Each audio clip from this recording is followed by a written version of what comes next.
സാധനങ്ങൾ നോക്കാം. 1 kilo beef, 1/4 teaspoon മഞ്ഞൾപ്പൊടി, 1 ടേബിൾ സ്പൂൺ മല്ലിപ്പൊടി, 1/2 ടേബിൾ സ്പൂൺ മുളക് പൊടി. ഞങ്ങൾക്ക് ഇച്ചിരി എരിവ് മതി. കൂടുതൽ വേണ്ടവര് ഇച്ചിരി കൂടി ഇട്ടോ.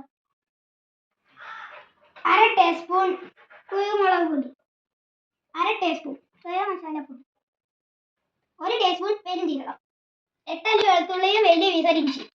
അത് കുഴച്ച് അരിഞ്ഞു വെക്കുക. കുറച്ച് ചതയ്ക്കുക. ഒരു വലിയ പിടി കൊച്ചുള്ളി അരിഞ്ഞത്, ഒരു തക്കാളി അരിഞ്ഞത്, ആവശ്യത്തിന് ഉപ്പ്, കരിവേപ്പില. നന്നായി കരിവെച്ച ബീഫിലേക്ക് നമ്മുടെ ഇൻഗ്രീഡിയൻസ് ഓരോന്നായി ചേർക്കുക. ആവശ്യത്തിന് ഓയിൽ ചേർത്ത് നന്നായി ഇളക്കി വെക്കുക. കുക്കറിൽ ഒരു 10-12 വിസിലടിച്ച് വേവിക്കുക. പാനിൽ ഓയിൽ ചേർത്ത് പെരുംജീരകവും ഇഞ്ചി, വെളുത്തുള്ളി, ചെറുള്ളി, ഉപ്പ്, തക്കാളി എന്നിവ നന്നായി വഴറ്റുക. ശേഷം മല്ലിപ്പൊടി, മുളക് പൊടി, മഞ്ഞൾപ്പൊടി, കുരുമുളക് പൊടി, ഗരം മസാല പൊടി എന്നിവ ചേർത്ത് വരട്ടുക. അതിലേക്ക് നന്നായി വേവിച്ചു വെച്ചിരിക്കുന്ന ബീഫ് ചേർത്ത് നന്നായി ഇളക്കുക.